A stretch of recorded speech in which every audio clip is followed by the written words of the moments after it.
Ma'am ఇండియాలో మనం other స్టేట్స్తో పోలిస్తే మన సౌత్లో ఎక్కువ ఈ diabetic patients.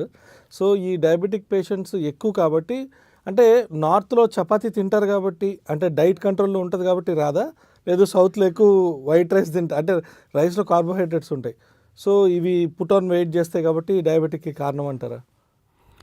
That is one of the reason. But యాక్చువల్గా మనం చాలా మిస్కన్సెప్షన్ అంట ఇది కూడాను. చపాతీ రాత్రి పూట టిఫిన్ చేస్తాం, మాకు ఎందుకు షుగర్ రావాలి? షుగర్ రాదు, షుగర్ తగ్గుతుంది, షుగర్ పెరగదు. కానీ చూస్తే చపాతీ, రైస్ రెండు both are carbohydrates. The only difference is చపాతీకి గ్లైసెమిక్ ఇండెక్స్ కొంచెం లో ఉంటుంది రైస్ కన్నా. సో అది బ్లడ్లో డిజాల్వ్ అయ్యేసరికి it take some time as compared to rice. Rice ఏమంటే రైస్ తింటున్న వెంటనే డిజాల్వ్ అయిపోతుంది బ్లడ్లోకి, sugar levels high and they drop down ఇమీడియట్గాను. సో ఇదొక మెయిన్ డిఫరెన్స్ ఉంది రైస్ ఇంకా చపాతీలో. But more than that what I would say is diabetic person should follow a proper diet routine. వాళ్ళు ఏం చేయాలంటే usually every 2 hours they should have some light meal. పొద్దున్న మన ఇంట్లో ఏమంటే సౌత్ ఇండియన్స్లోని యూజువలీ ఇవి ఏమంటారు దానికి, మేము ఫాస్టింగ్స్ చేస్తాము, లేకపోతే ఫెస్టివల్స్ ఉన్నాయి, వ్రతాలు ఉన్నాయి, ఇవి అవి బోల్డ్ ఉంటాయి. సో డయాబెటిక్స్ కూడా ఏం చేస్తారు, they ten to do the fastings, prolong fastings. పొద్దున్న నుంచి సాయంత్రం వరకు, రాత్రి వరకు మేమేమి తినము, మందులు మాత్రం వేసుకుంటూ ఉంటారు.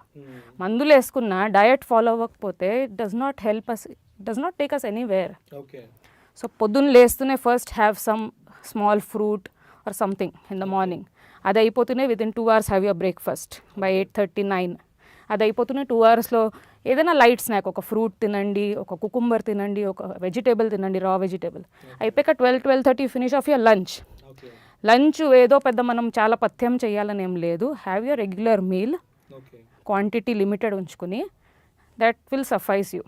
Again in the 3-3:30 break have some small snack. Mali finish your dinner early, and after that you have to have a 2 and 2.5 hours gap before you go to sleep. ఇది చేశారంటే మీకు మాత్రం షుగర్ లెవెల్స్ మీరు అడిగినా కూడా పైకి వెళ్ళవు, they won't rice.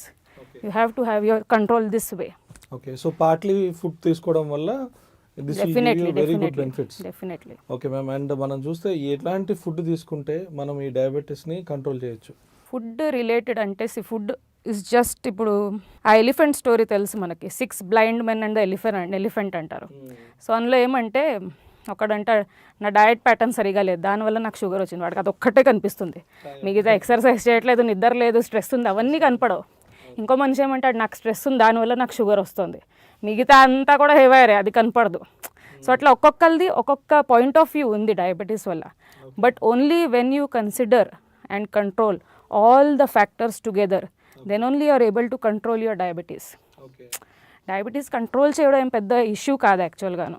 Only thing is you have to follow proper diet. నేను ఇప్పుడు చెప్పినట్టుగా ఆ డయట్లో కూడా ఏంటి అంటే you have to include a good amount of millets, lots of raw vegetables, lots of fruits.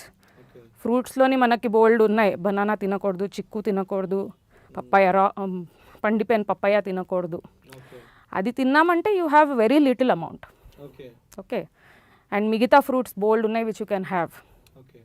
So all these things will definitely help you maintain a good sugar level. ఇలాంటి interesting videos కోసం తప్పకుండా మా ఛానల్ని subscribe చేయండి.